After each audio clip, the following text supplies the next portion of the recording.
Who would be a Wolves fan, eh? On goes Bull. People might yet win it here for Wolves. Flash in the shot. What a goal!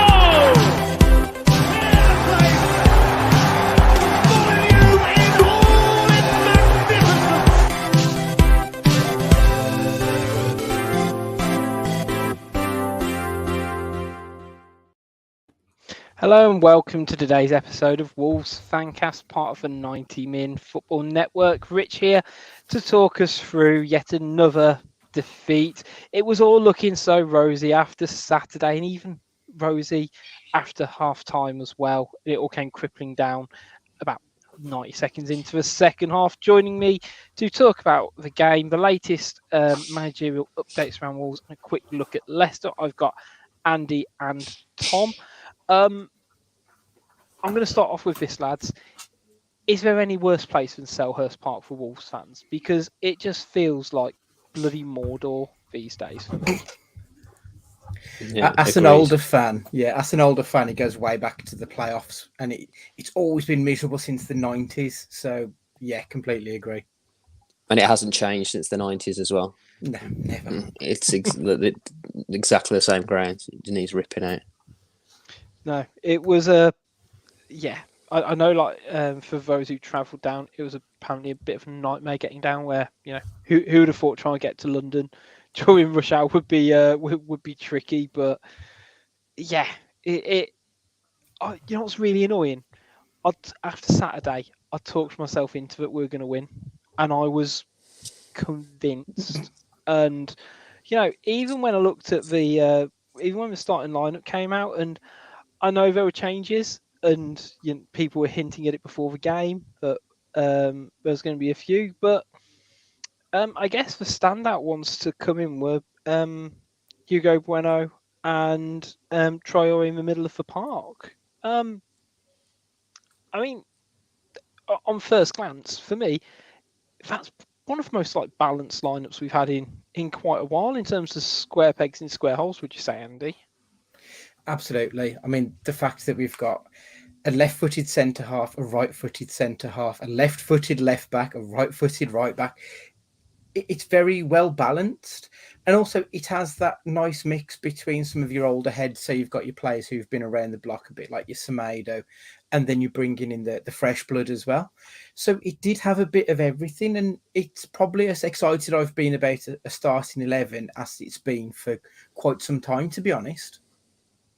Yeah, Tom, were you happy with it? I know you've spoken sort of fairly highly of Traore in the middle of the park and the cameos he's made so far, and it definitely felt like it was something needed, especially considering our frailties against Palace last season.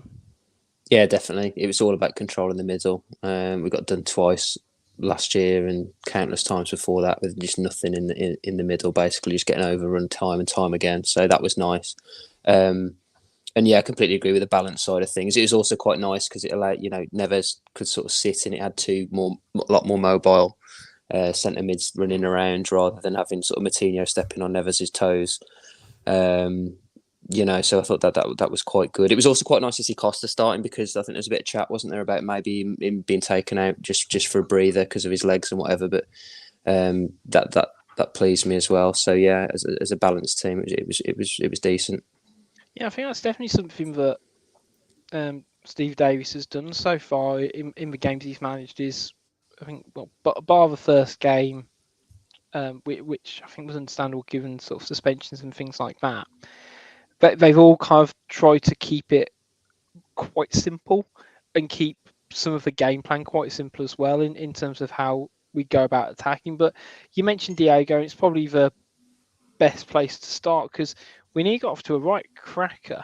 Apart from the fact he decided to fluff what was probably one of the biggest chances of the game. I still can't get my head around why he didn't shoot first time. He's turned back inside. To the man. It was bizarre watching it. It was a nice bit of quite a nice bit of play, a through ball between the two centre halves. I genuinely cannot remember the last time that's happened. Full stop. the sort of bread and butter type, sort of FIFA type things, and he's got the whole goal, he's got the whole goal to open, he's like, open up his body and just put it in this, put it in that, in the far corner. And I don't know, maybe it's come too early for him. I've got no, maybe too early in the game and too early in his sort of Wolves career, but it was a gilt-edged chance, that was. Because the only thing I could sort of put it down to was he didn't want to take it in the position he was, because the only side he could have put it on was the goalkeeper's left on that right-hand side. So maybe he thought, well, if I turn it back onto the left foot, I kill the defender, and then I've got the option both ways, and the goalie's wrong-footed, maybe. But I just can't understand, and it's frustrating just because of how woefully lackluster we've been in front of goal, that you just expect better of somebody of his historical quality, just to go, you know what, I'm just gonna just lever it first time, just get your shot off. I can't get my head around it. No, I think it's more that the fact that the mind's willing but the body isn't for him. Like Costa of 5 years ago, he turns onto his left foot and then he's got the whole goal to aim at and he's bound to score. But like his grandfather time now almost, like I said, the mind's there, but I don't think the body's quite up to speed yet. And I think that's where the issue lay with him. You know what it sort of reminded me of? Cavalier in the FA Cup semi-final. Oh, don't say it, Rich. No. I know, but I'm right, though. It's You like are. he knows what he's trying to do, but the legs aren't quite telling him how he needs to do it, is he? And I don't know, like we started brightly for that first 10 minutes, and then I think Palace grew into the game a lot more. Despite not creating a lot of chances, there seemed to be like quite a steady flow of them getting the ball, trying to knock it into the box, winning corners, getting throw-ins, but not necessarily creating anything. And the person I really wanted to highlight in that was Traore again, because he seemed to give us that bit of bite in the midfield that we've been missing. And Andy, do you think that Traore's got the potential to be the next Roman Sace in terms of just giving us that little bit of shithousery, that little bit of bite, where he's not, he picked up a booking and he's going to be the sort of player who is going to pick up bookings. He truly earned that booking as well. Yeah. It was like 5-6 little niggly little fouls. He did a great job on them. He looks like he's going to be a menace as well. Not like he doesn't look physically imposing because he's quite tall and skinny. But the way he puts himself about, the way he gets about the pitch and just gets in there. And we haven't had that. Neves is great as a bit of a defensive player, but he's a bit more of a blockbuster kind of a player. Whereas Boubacar Traore seems a bit of a shitbag. Like he's just going to pull your shirt when you're just about to shoot and he'll throw you off balance. And that's the kind of player that I think we've been crying out for some time. Like as much as I love Moutinho, he's not that kind of a player. No. And he's nowhere near mobile enough to do the job that Traore needs to be doing. So I thought he had a really good cameo. I mean, he was just under 60 minutes ultimately. But I was pleased with that, and I've been pleased with whatever we've seen of him when he's come off the bench as well. I really hope that we get to see him for more than just this season. No, definitely. I think one of the things I noticed in terms of him playing in that defensive midfield role is that he prevented Kilman and Collins stepping out from the back a lot more. And I think in the first half, that it very much showed. Because Collins and Kilman, I thought, looked really solid in the first half, particularly Collins. Whereas after half-time, which we'll come on to because it is light and day, they looked exposed, they were stepping out, they were breaking the line. And he kind of just did a really good shielding job, in my opinion, Tom. I think the word I'd use is just energy. He was just energetic. He was everywhere. He got back really, really well into position. But the one thing I like the most is he engaged so early. I mean, we were talking about it when we first signed him. We were looking at his pressing metrics. He engaged as high up the pitch as he could, to be fair. He wouldn't let him turn. I think our biggest problem is basically midfielders just running at us, and unfortunately, like I say, as much as we love Moutinho, he's not got the legs. They'll knock it around him, and they can't still bring him down, or he'll just give a crafty little foul away. But Troyo didn't give him the chance, whether it be legal or not legal. He just didn't give him a chance to turn and run at us, which I agree gave a bit more protection and allowed Collins and Kilman a bit of an easier ride, to be honest. So I was really impressed. And hopefully he's a mainstay now. Yeah, Sean Chrome YouTube comments has sort of stolen my next line, which I'm slightly annoyed about, but I'll let you have it, Sean. He says, I love the real Traore. He's better than Dendoncker. I'm not going to say he's better than Dendoncker, but we're judging this on 60 minutes, right? But he was doing the things that we were kind of hoping and expecting Dendoncker does. So Dendoncker was a bit of a shadow chaser. Arguably, blocking passing lanes or however, whereas Traore seems to say he engages, he's snapping at heels in a different way, and it really shows, in my opinion. But let's talk about the goal, because we can focus a lot on the second half and the fact we lost, but that's one of the most enjoyable Wolves goals I've seen in a long time. It was just old fashioned. In terms of everything about it, I think it was a 9 pass move or something like that. We just broke from one end to the other. Winger doesn't track Bueno, who puts in one of the best balls I've seen from a Wolves player in modern era. Into that Barry Douglas-esque, you could say. Yeah. And then Traore just doing what you should be doing as a winger, and it's very football basics is how I'd describe it. And I don't mean that as a disservice to anybody, but it is simple, effective football. And it's just making sure you're doing the basics. And that seems to be like what Steve Davis is trying to drill into them. And I just really enjoyed it. So it was a simple goal, but I think it was a real quality goal as well. I think it was a really good footballing goal. They had the bravery to break the press. There was a couple of really nice passes. The switch over was excellent. Bueno's run was brilliant, and yeah, you're absolutely right. What a cross, and men in the box.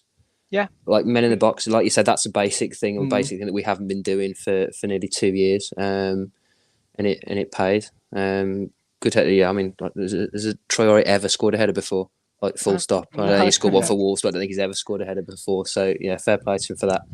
And yeah, I do like Nouri, but that'd have probably been about a 3 or 4 step over job, and get him as close to the box as he could before he even thought about crossing it in. So it was nice to see a nice early whipped cross of real quality. Exactly. I can't imagine either of the other 2 left backs at the squad doing what he did, Bueno did, and that's a personnel thing, but we'd be screaming at Nouri to, do that. And I can't remember last time I saw him deliver a solid crossing, let alone one of that quality. And I know that's what someone like Hugo brings to a team. And let's just talk about his performance in general, because I thought for someone who's making his full league debut, similar to Troy, just did not look a step out of place whatsoever. I mean, Andy, just it's as good a debut as you're ever going to see from anybody at any level, let alone a child making his debut in the Premier League. Ironically, probably as good as a debut as Nouri had against Crystal Palace way back when, I guess, isn't it? It is, isn't it? But it was fantastic. He played with such a level of maturity, and ultimately, I know that the first goal did come from his side, but let's be honest, he wasn't the only person to be blamed in that scenario. But I thought he was fantastic throughout the game. He got up and down the flank, like his energy levels were incredible, especially when, I know we'll come on to the second half, but you could see that the energy levels of a lot of other players dipped massively in that second half, whereas I feel like he was the only one who kept up that throughout the 90 minutes. I thought he was genuinely excellent. I don't think it's hyperbole to say that he was our man of the match. I don't think it was even close, if I'm perfectly honest. I thought he was exceptional. Yeah, I'd have had him down as man of the match for. If it wasn't for Zaha's second half, and really, I think he's a clear man of the match, to be honest. Yeah, I agree. He was brilliant. He was really, really good. And he's not a big guy either, and he didn't let that bother him. And Palace is sort of three behind the striker, or you could even say front four. Sort of feared for that. By fullbacks because they're so direct and tricky, fast, skillful. But I think he maybe got done once or twice, but that's it. And even then, I think he recovered really, really well. So fantastic, brilliant. Yeah, I said like best debut I've seen in a Wolves shirt for a long time. It's gonna be interesting to see. I think going forwards how he competes for a space, because I know Aït-Nouri was ill, but he's been really poor this season. Aït-Nouri. You could argue Johnny's not necessarily lit the world light, but I think he's going to have a chance at right back after yesterday as well. And I think that kind of nicely drags into the second half. Apart from, we had a chance to make it 2-0 right then with, again, what would have been a sublime free kick from Ruben Neves, which I think kind of bent time and space to get around that wall. And to hit the post from it was almost a miracle in itself. But the breakaway to get into that position anyway was still something that I've not seen us do in a while, and that's partly because we've not been playing Traoré as much through injury or form. But we just seemed in that first half, when we had the chances to break, we seemed to look a lot more clinical than we have done the last 6 weeks. I think it helped that when we were able to break, it felt like we broke as a team. Whereas under Bruno Lage, it was very much one player would make a breakaway and they'd try and hit them that way. Which, when you've got one player up against the opposition, it's not going to work. But this time it was 2, 3, 4 players joining the breakaway, and it made such a difference. It actually gave players options to pass. It sounds so basic to think to give your players an option, but we just hadn't been doing it for so long. So it was fantastic to see. And things didn't go the way we wanted to ultimately, but I do think that first half did offer quite a lot of positives. Yeah, I agree completely. Yeah. I think if I remember right, I think the one where Troy got taken down, he could have maybe should have slipped Pedence in because Pedence was right next to him at the time, So, I think, to be honest, I've been saying this for ages. This team's been a counter-attacking team for what, 5 years, 6 years, something like that. I can't remember, is it even in the Championship under Nuno, it's not like we, passed teams to death. I still think we were best on the fast counter-attacking, and we have done so. I think it just suits the players that we've got, and we'll talk about philosophies and managers in a bit, but I still think this team looks at its best when it's counter-attacking.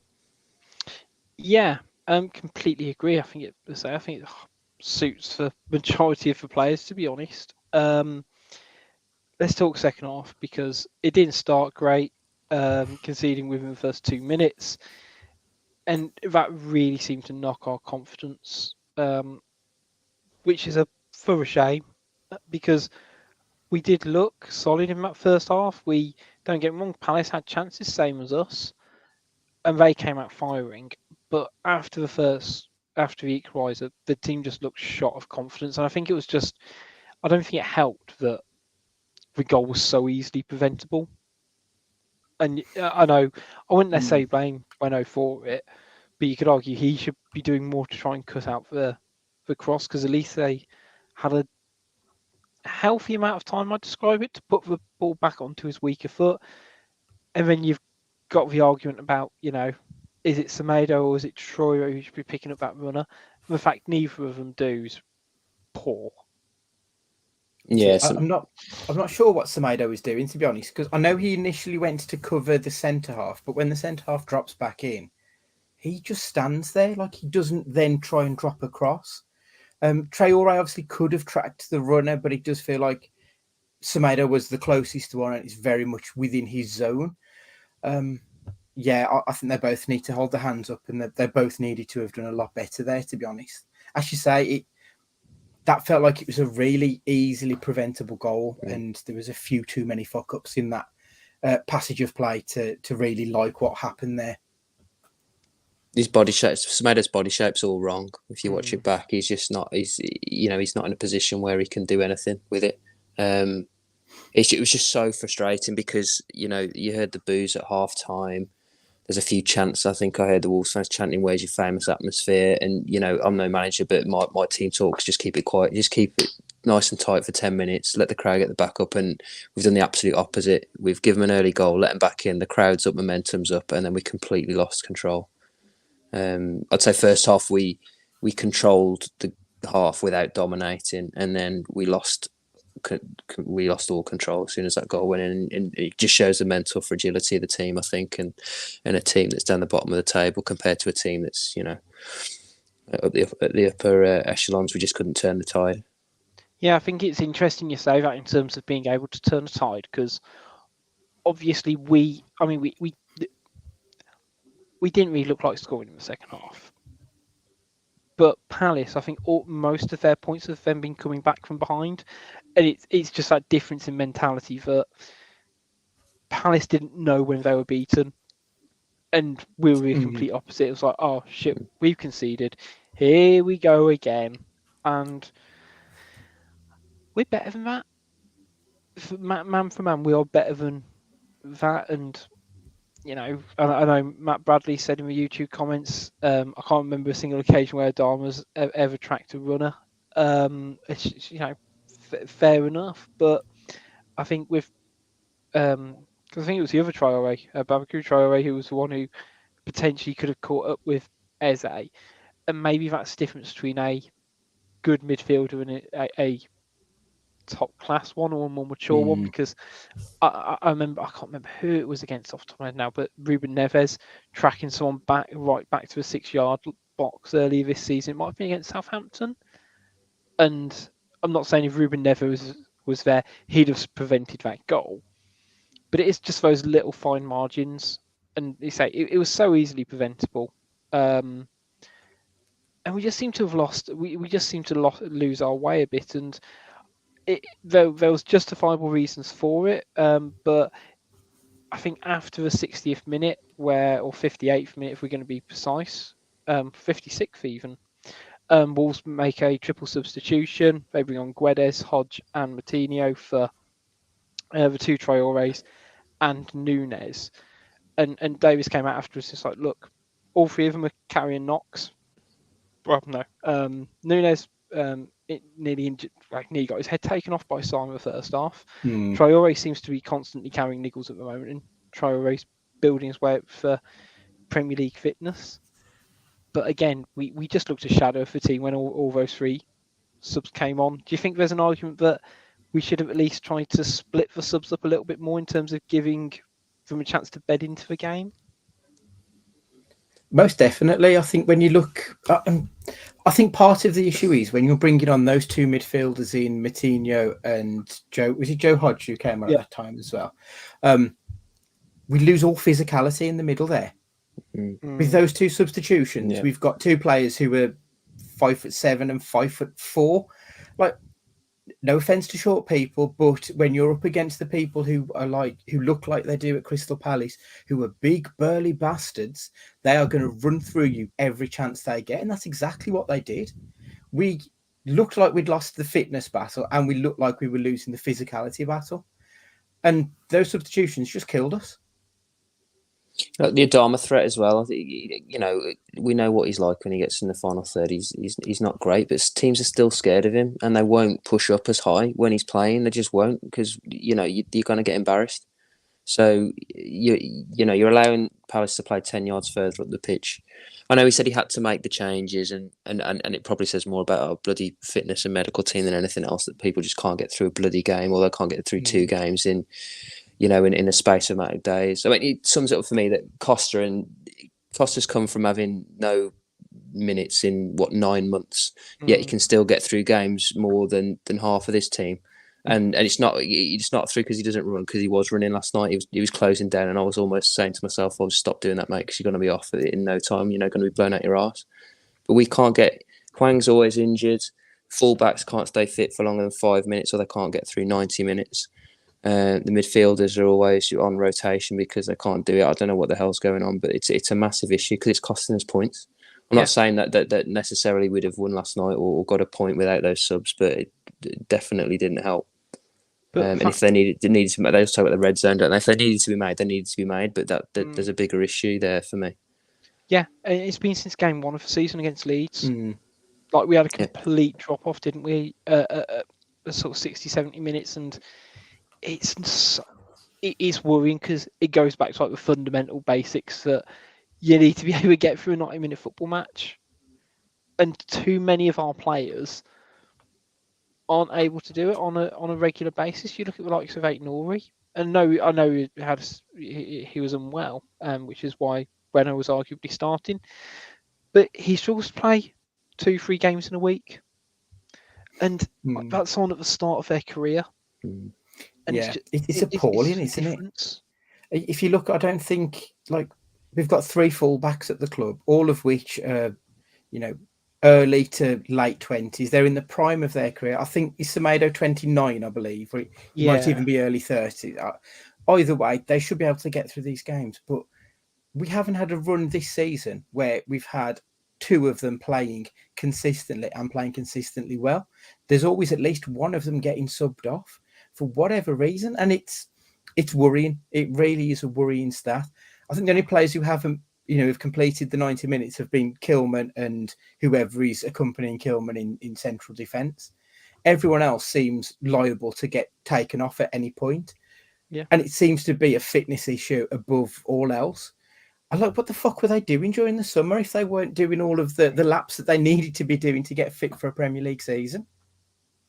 And the fact they've got a World Cup in the middle of it, you don't need to be fit to do the whole year, get to the World Cup, then go again, reassess it. But I don't understand what the fuck they've been doing for the last God knows how many months. You made the point about Bueno as well. I mean, he was racing down that touchline. I remember one right in the last minute. All game he was doing that, and the under 23 seems to be playing 2 times a week. It's okay, he's young and stuff, but Aït-Nouri's young and you can't get through 90 minutes. He's always going off a cramp on about 85. I just Brennan probably hasn't been training with the first team, so I don't know what the hell they're doing. Like you said, fitness wise, it's a joke. And they've been practicing bloody shooting. We know that much, so I don't know what the hell they're doing. No, it's so worrying.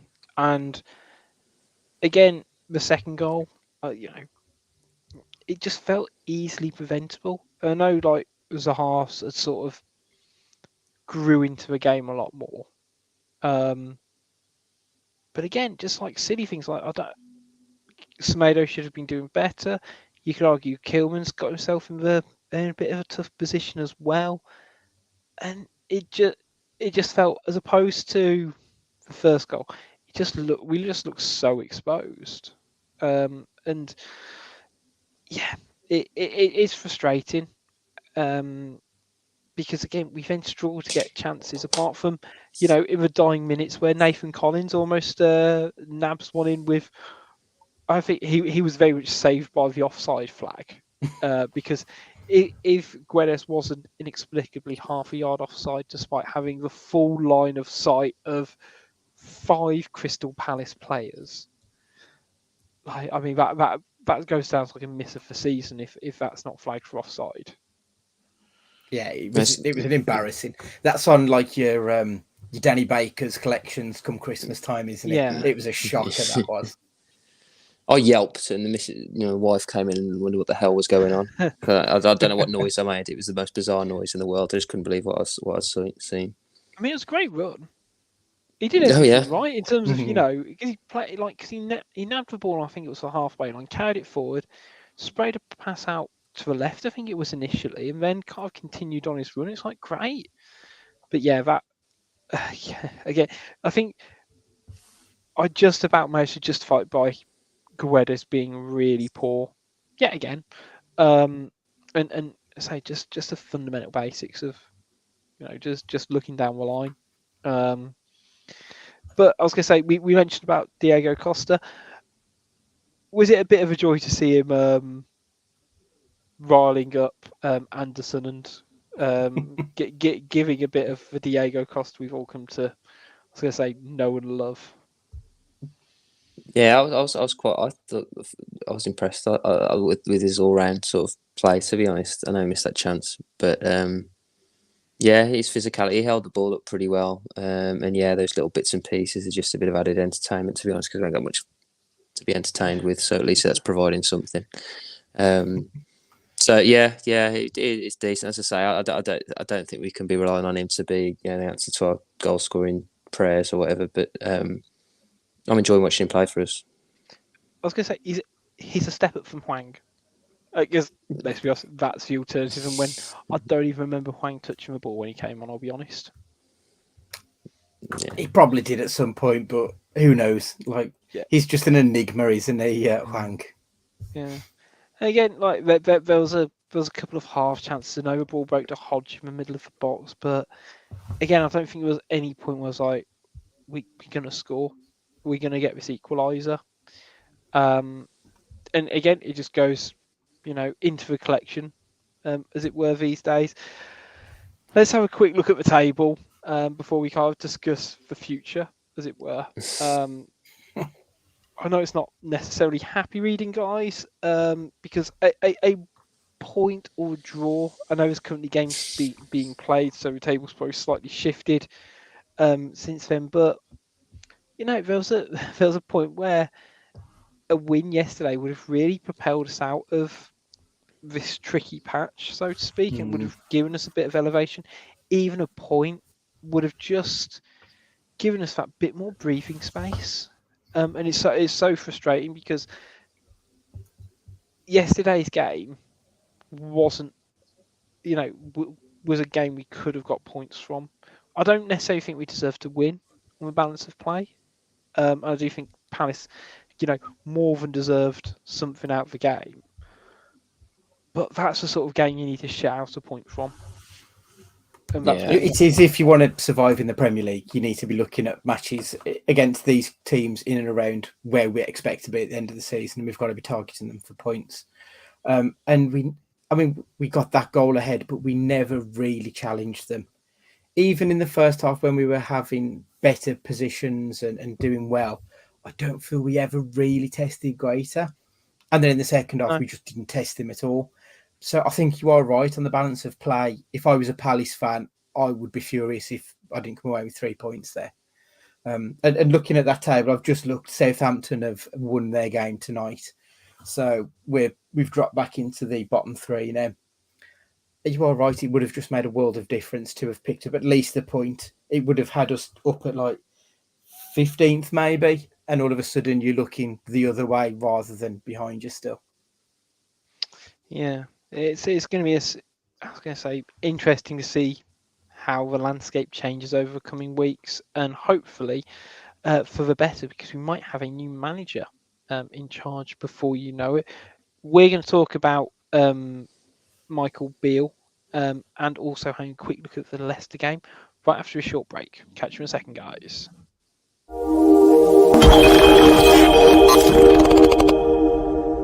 Hi all, Gully from Wolves Fancast here, and just like all of you long-suffering Wolves fans, I know exactly what it feels like to be lacking a creative spark here, some outside-of-the-box thinking there, but our sponsors Pixel Yeti Media are here to help.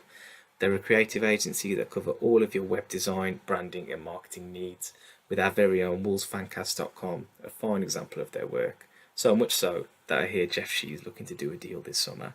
For now, it's back to the team to ask just where the Diogo Jota money is gone. We may have just had our answer.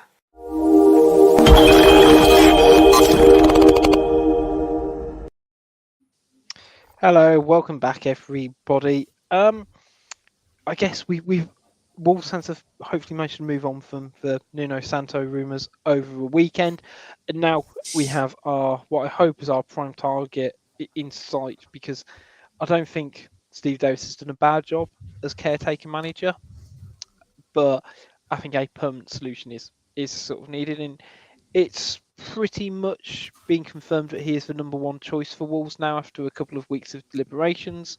For those who aren't aware, Michael Beale's the current QPR manager, but has a pretty good track history in terms of his coaching ability and being an assistant manager at Rangers and Aston Villa as well. Interestingly, as a stint of as a assistant manager at Sao Paulo in Brazil. It's a bit of an odd one. I'm just looking at his playing career as well, because he's not someone I particularly know. According to Wikipedia, which is always 100% accurate, he was at Charlton Athletic between 98 and 2001. Then he went to FC20 for 2001. And then he's got nothing up until 2017, where he went to Sao Paulo. That's an interesting career path, isn't it, that? Yeah, I find it fascinating. So I think, sort of from what I gather, he's very much a coach's coach, which one of the big things I've seen around Fosun is we've had it with Nuno and we had it with Bruno in terms of them being, I guess, much more coaches than managers, in the sense that they're looking to improve players rather than necessarily just, I need lots of money to bring in a fully finished player. You might argue that's Fosun on the cheap and everything, but I don't know. I think that there's a lot of merit in hiring someone like Michael Beale.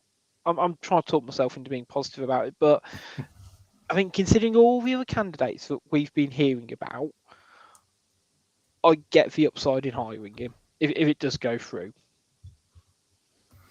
I agree, the fact that it's not another Mendes name, I think makes a big difference. A lot of the fans have got quite tired of us being Mendes FC, I think.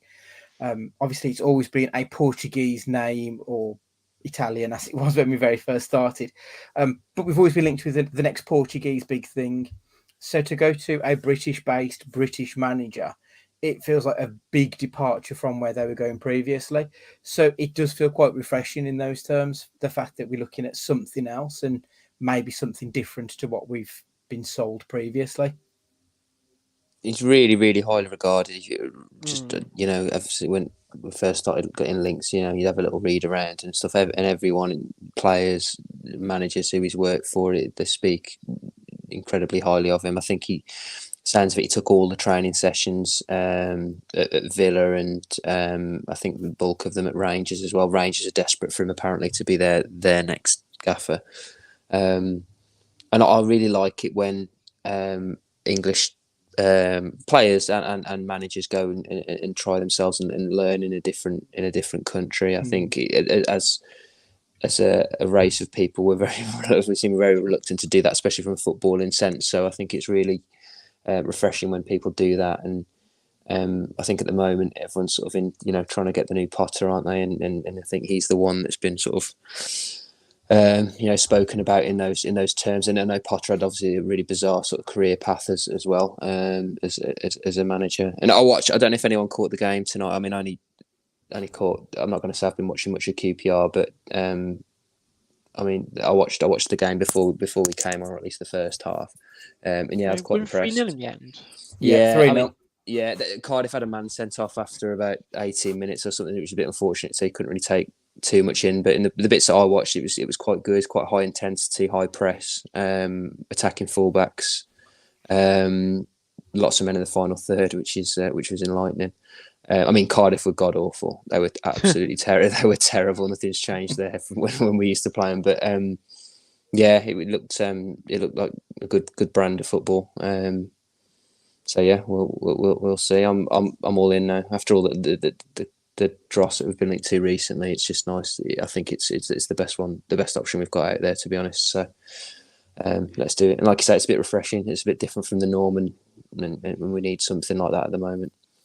Yeah, it doesn't feel, hopefully, too much of a panic move either. That it might be, trying to apply, fact to theory or theory to fact or whatever. But there seems to be a lot of boxes that are being ticked in the fact that, he will still fit into the Wolves template and project in terms of the players that we have and being able to help develop them.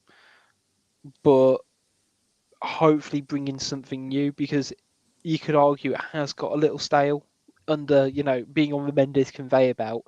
It's meant that the wheels only been going kind of in one motion, and hopefully this will give us the opportunity, and it'll be interesting to see, because obviously Rob Edwards, this time last week was it, had an interview for a coach's job, and I don't know. I'd be intrigued to see if that's something that then gets followed through into Michael Beale, because the only downside I can see around hiring Beale is his lack of head coach experience. But you look at how well he's done with QPR so far this season, and there's nothing I don't think you can discredit him. And you know, Bruno hadn't had many head coach jobs before he joined Wolves, I suppose. It's very true. I mean, did QPR go back top of the league tonight with that win? Yeah, or at least they're on joint same points as top of the league. It's fantastic. He's been there 5 months. Yeah, 4 months, I think, since June. So to turn around QPR, who have always been a lower mid-table championship team for as long as I can remember, to put them into a position that they're in now is incredible, especially in a league that is an absolute basket case like the Championship. Oh, it's mental.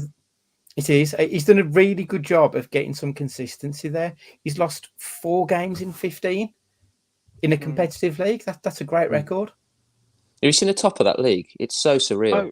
So, like, Burnley have played... I looked at this. So, Burnley played 14 before tonight. I don't know how they got on tonight. Burnley, I think, was second or maybe third. But they've played 14 games. They've won 6 games out of 14. And Blackburn, who were top before tonight, have played 16 and lost 7 of them. Yeah, it's mental. Which is just absolutely bizarre. Just bizarre. There's 2 teams who've lost more games, or at least before tonight's games. It was Hull, who were in 21st, and Huddersfield, who were in 23rd. They're both the only 2 teams who've lost more games than the team who were top of the league this morning. Yeah, I do dread if we ever get relegated and having to go back to that league, because it's always a nightmare, and it looks like things haven't changed, to be perfectly honest. Yeah, it is bonkers, and the fact that I was going to say it's competitive. I don't know whether you say it's competitive, if the quality is good or bad, but just everyone seems to be on about level footing, which is why you've got teams who will lose. 2 teams can lose 6 games after a third of the season. Could be miles apart in the table. It is an absolutely bonkers division, and frankly, it's a nightmare for a lot of teams to get out of. But credit where credit's due, because QPR aren't exactly a big spender anymore.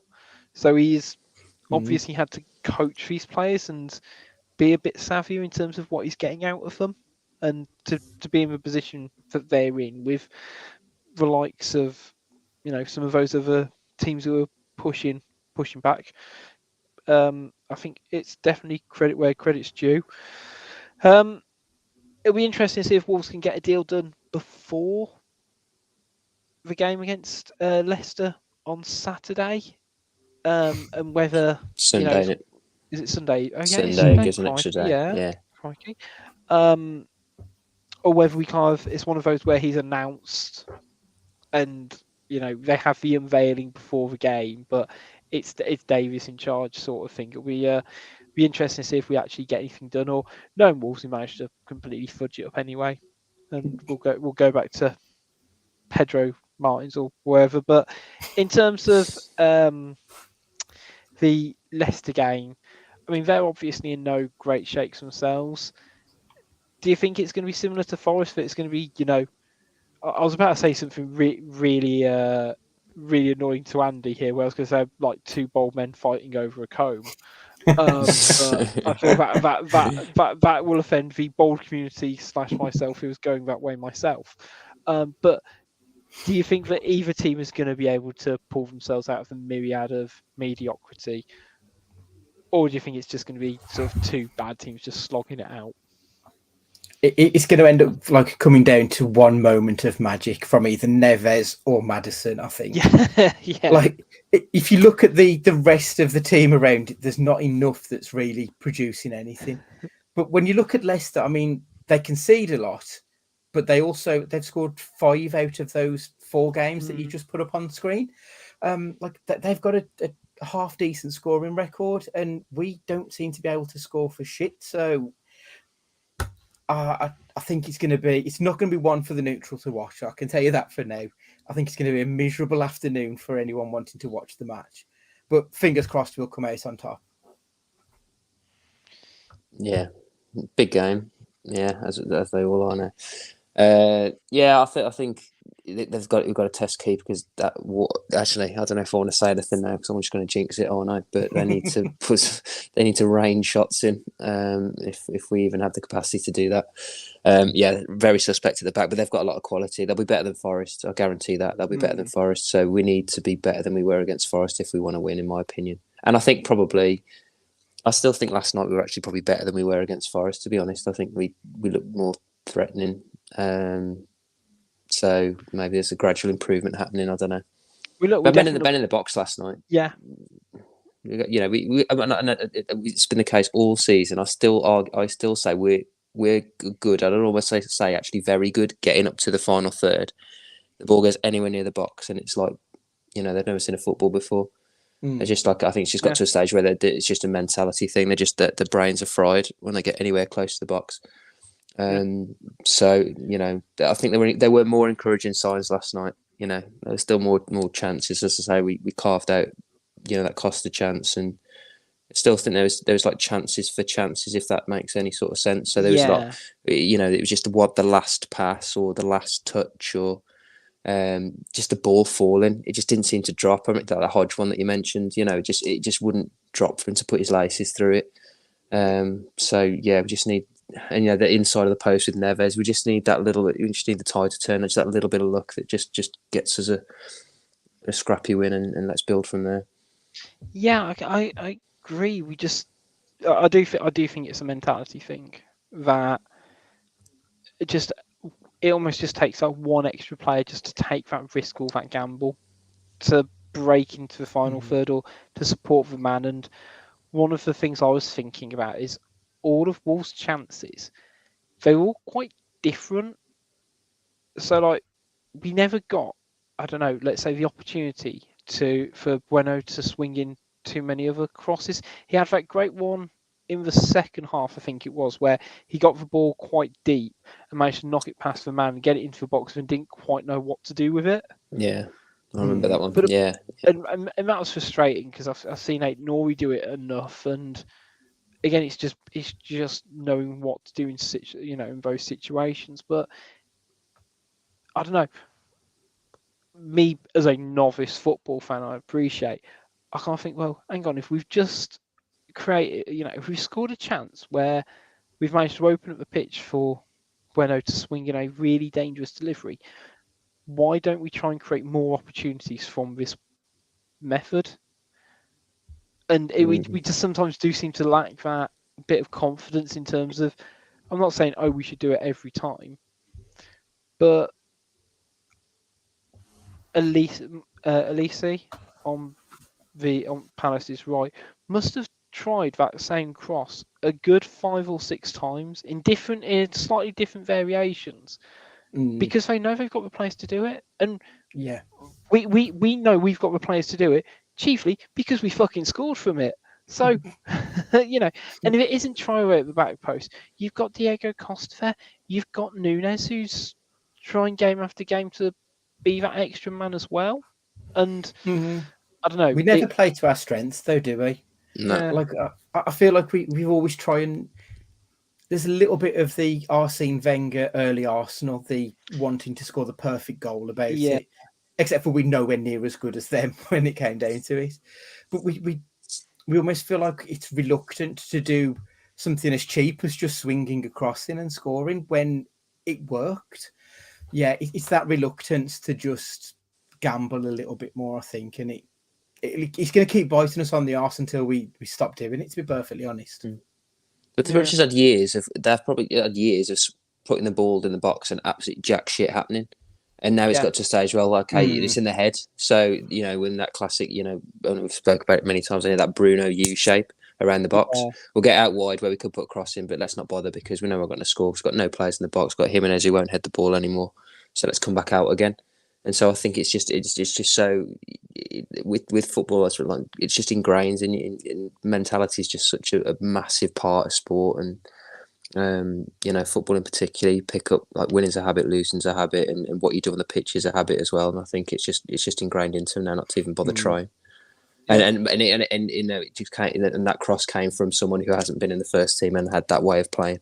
He's been in the under-23s who play, who do put crosses in the box, and it just sums it up for me. Yeah, he's literally come from a team where they have wing backs who do a wing back's job, which is to bomb it down the line and whipping it, teasing across. So yeah, I'm interested to sort of see how either Davis or Beale or whoever, it's like, how are they going to make us score goals? Because it's been an issue for so long. Couple of questions we've had come through. Andy Smith asks, Guedes, what does the future hold for him, and who is our best left back in the current squad? And I mean, Guedes. He needs to put his finger at his arse. It's a million question. I've seen more from Trincao. At this point, I don't think this is overreactionary. I'd rather spend that money on Trincao. Yeah. It's Trincao Mark too. Yeah. I thought Trincao at least showed glimpses of promise, whereas I haven't seen anything from Guedes to really suggest that he's got anything at all about him. I mean, Stu keeps talking about how when he was at Valencia, he was very, very. His output was very good as a second striker, but we don't play that way. So really, what's the point in him being in and around the team? As a left winger, he hasn't got a left foot. As a right winger, he can't look along the fucking line to make sure he's onside. So honestly, what does the future hold for him? Fucked if I know, because I'd happily ship him out tomorrow, to be perfectly honest. Well, as Sean Crow says in the YouTube comments, Guedes to grasshoppers. It is not. I know no one's had, but you could argue one, maybe two players so far this season have been good for Wolves. But again, for Son, with the outlay of him, at least with Núñez, who's coming for more money, we've seen glimpses. We've seen a bit. We've seen a bit of something where, I don't know. I'm not quite seeing it at the moment. But in terms of left back, who's your first choice left back at the moment, Tom? I'd go. You can't say Bueno after one game, No. Although it was very impressive. Last season, I'd have said probably Johnny when he came back. So I thought it was really good when he came back last season. But this season, I don't know what's happened. It's if this had been at the back end of last season, I'd have been fair enough. You've been out for 2 years, but he came back so well at the back end of last season. I was expecting so much more. I probably would go Ait-Nouri. I'd agree with that. I thought Ait-Nouri played quite well against Forest, to be fair, but you are right. There's no one really who set the world alight. In regards for Leicester, I would probably stick with Bueno because I do feel that a good performance should be rewarded with another start. So I would stick with him. I wouldn't say he's the best left back at the club, but I think he deserves his shot now. Yeah, I think that's probably the most politically correct answer in a day of, frankly, not much political correctness going on. But yeah, I don't know how you can, unless Bueno's kind of cramped up or whatever. You just got to start him because he deserves it, and he was refreshing. I say he gave us the natural width we've been crying about, and actually gave us an output as well, which isn't something a lot of our players do. Next up, I really liked this question from Martin on Twitter. Which players from the 2011-12 relegation squad would get into the current team facing a relegation battle? Jarvis would walk into a team and Fletcher before his head's gone moment. Any others? Thought it was an interesting one. Any striker. So Fletcher or Doyle, and then probably Jarvis, but that's probably about it for me. Yeah, I mean, Carl Fletcher. I'm thinking of fucking dream. I tell you what, I'd be all in. Stephen Fletcher, he was excellent for us in the Premier League. It's just a shame he was a bit of a prick. Obviously, I know I'll get pelters, but fucking Dave Edwards is the kind of player that we do need. That's someone breaking from midfield to be an extra body in the box. I know he doesn't have the output that you particularly want, but we haven't had anyone do that for quite a long time at this point. And we've said several times on this podcast tonight, we don't get enough players in the box. He's the kind of player that we need. So, yeah, Dave Edwards. Nunes out. Nunes out. Ship off. Edwardson. Get rid of Yeah, rid of that's Matthias Nunes now. Yeah, I was trying to think of literally anybody else, but no. Fletcher, I think Fletcher did have a good knack of actually trying to create chances for himself as well, and would at least head a ball. You know, bare minimum. Jarvis again, I think would be a fun addition, maybe similar to like Michael Kitely on the other side as well, who kind of came back during that period as well. But again, when you compare the back line, and you know, I mean, I'm just looking at the team here from that season. If you look at the defence, I mean, I love George Elokobi, but he's not a wing back, is he? Let's be honest. Richard Stearman, Jody Craddock, who's got a good goal return in the Premier League in his fairness. Stephen Ward would have been our full-back back then. Fucking Drunk Roger. Christoph Berra. No. I don't think any of them would be an upgrade on what we've got, and I don't feel like what we've got is particularly great at the moment either. Yeah, I was going to say, it does make me feel slightly better in terms of Wolves' current situation, but you know, this feels like players who are underperforming as opposed to just players who are poor and not of the right standard. Slightly more light-hearted question. So, noting our Spaniards' performance deserve praise, which do you prefer with your tapas? White or red Rioja? See, I like a red. I find that white wine just tastes like vinegar after a while, so I prefer a red, to be honest. Yeah, I'll go red, but I'm not a massive tapas fan. Tapas just means less food. So it's just a smaller dish. I don't want a smaller dish. I want a bigger dish, please. And having to share. Yeah. And they always do it because the thing that I find frustrating with it is the sharing element, but the uneven portions. Yeah, so, don't give me 5. There's 2 of us. Yeah, it's always the give way. me 4. Always I'd almost go. number. Yeah, why are you doing that? Why are you giving me a prime number when there is clearly not that amount of people here? I'm with you there. It is offensive, in my opinion. So, Wayne Mackey asks, do these players have the fight in them to stave off a relegation dogfight? Majority seem to have a soft underbelly, concede a goal, and they literally put up a white flag. I guess it links into what we were saying earlier, that they really struggle to have that, you know, not knowing when they're beaten mentality at the moment. And I don't know how easy that is to change, or whether, as we said, losing is a habit, so is winning. They just need to put together a run of results and get a couple of those plucky wins. It is. And I think the thing, when you look at teams who go into relegation battles, they generally go like, I don't know, maybe at 70% of the season playing poorly, a bit like we are now, but there's always a turning point where they might not be winning matches, but they're fighting for it. And we don't look like we're anywhere near fighting for these results at the moment.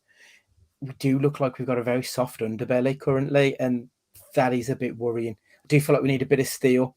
I'm hoping maybe Traoré might be that catalyst to have a little bit more of a fight. I know it's pinning a lot of hopes on a young guy, but he does look like he's got the capability to give us a bit of fire in our bellies. And same with someone like Costa. He may not give us a shitload of goals, but he's a bastard. And we do need that, I think. And it's about embedding those guys into our team and letting their bastardness seep into the other players, I think. We'll get there. I think we'll get there. Hopefully. Yeah, I think the surrender's a bit harsh. I think if you look at the games that we've lost this season, I think even like City at home, they could have easily just like given it the ghost and they got whacked 6-7 or whatever. But to be honest, they did show a bit of fight, and that was under Lage, who they didn't have any time for, clearly. I'm not saying it's all rosy at all, but I still think last night although I didn't feel confident we were going to get back in the game. I didn't feel like they gave up. I didn't think it was from lack of trying. I think the effort was there. It was just, the application. I think it's more with me, like, that are they sort of players in it? Would you want a player like, I'm not picking him out, but would you like players like Podence in a relegation dogfight? Probably not. He's not that type of player you want in that sort of scenario for me. You want the gritty, like you say, the gritty people. You want the Costas, from what we've seen of Traore. It's like Neves. He shows, he's got quality, but he's got heart. The mentality he gets about the pitch. Even, I wouldn't say so much Kilman, but Collins looks like he's got a little bit of that about him. But again, it's early days there, so I don't know. We'll see. I'm a bit more optimistic after tonight's hopefully developments, and that we'll see a bit of light at the end of the tunnel, I think. And you only have to look at what happened with Newcastle last season. I mean, that everyone written them off much later than this. Like, I know they spent a little bit of money in January, but they were bottom by a mile, and they finished 10th or 9th or something like that. Yeah, so it can change very quickly. Yeah, and we've got January to come. The World Cup's a reset, new manager, new ideas. We're going to have quite a few players that aren't going to go to the World Cup, so we can implement those ideas. Hopefully, get some bloody fitness into their legs, and let's regroup and go again. So something that I only just thought about now, and it feels like some of these players haven't necessarily had the wake-up call, because we've not. We lose 2-1 last night. We've had quite a couple of quite close results. Only really against the likes of Man City and Chelsea were we really, struggling. Really kind of pegged back in terms of the number of goals. Do you think we almost needed a result, arguably under Large, where we did get, spanked 4-5, for some of these players to really understand? Because the football's a game of fine margins, and Wolves have been historically a team who play on those fine margins. So we've kind of rode the crest of the fine margins in a positive way, and now we're on the other end of it and struggling to pull our way out of it. And it just feels that some of these players need to grasp that, and I feel like I'm picking on him when I say Guedes just doesn't seem to have that attitude, that fight. Whereas the likes of Neves shows it, and the couple you mentioned, Tom, in terms of Neves and Collins, doesn't surprise me. They've both been captains and stuff like that. It just feels that we're struggling in that little bit of an area. Just that some of these players need to understand that losing isn't all right, and or I was going to say, it sounds bad when I say there's 19 good teams in this division when you exclude Forest, but every game's losable. It doesn't kind of matter who you are necessarily, so we can kind of go, oh well, us losing to Palace isn't a new thing. It isn't an unexpected result. Neither's necessarily losing to Leeds or to West Ham. But as soon as you start justifying those as as things that can happen, the mentality's gone, and it sort of feels like we're kind of there at the moment, in my opinion. Hopefully, you say a new manager, redraws the line, and we can hopefully have a better attitude. Last question we've got, and it's something that I think has been mentioned before, but we need to admit that these players aren't as good as we think we are. The last thing we need is a tiki-taka. It's these tiki-taka football players in a relegation scrap, as we kind of alluded to. I can't believe I'm saying this, but we need to get Sean Dyche in. That is from Hull Stew. I was going to say, No, he spelled stew wrong there, isn't he? Yeah. I mean, I get what you're saying, but we also do need to still play football to get out of this. In a way, we need to be we just need to be a lot more decisive in playing good football. It's the way he says, "Oh, we don't need tiki-taka type football players to do it." It's tough. We've got them now. What are we supposed to do? Yeah. They're here. You're not going to replace 11 players in January. So tough shit. You got to make do. So, and let's not forget, Dyche got Burnley relegated last season. So realistically, why would we be looking at him? it's not for me. I'm sorry, but I said it last time. Dyche isn't the man to get the best out of these players. He just isn't. Like, we've got a team who don't play the way that he historically plays. He's not going to come in and get them all of a sudden to be this 4-4-2 team that we expect a Sean Dyche team to be. It just wouldn't happen. He will just end up trying to play that way with a bunch of tiki-taka players, and it would be even worse than it's been already. He's got one striker, so 4-4-2 is out the window instantly, and Yeah. you just forget it. Forget it. It ain't gonna work. No. It simply isn't. And yeah, I do feel sorry for the manager who's coming in, but at least the number of the number of games between now and essentially the window opening is limited, and he's gonna have a World Cup break. Not as many of our players are going to be there, and we'll have a chance to hopefully work on some of the chinks that have been so apparent in terms of fitness and goal scoring in recent weeks. That wraps it up for today's show. Big thanks to everyone who's listened live on YouTube and everyone who's listened back to it on YouTube or as a podcast. Shout outs to our sponsors Pixel, Yeti Media, and also the 19min Network as well. Make sure you follow Wolves Fancast for all your Wolves lols and trolls. And that's at Wolves Fancast on Twitter, Facebook, and Instagram. Until next time, though, it's goodbye from Andy. Peace. See you later, guys. It's goodbye from Tom. Night all. And it's goodbye from me. See you next time.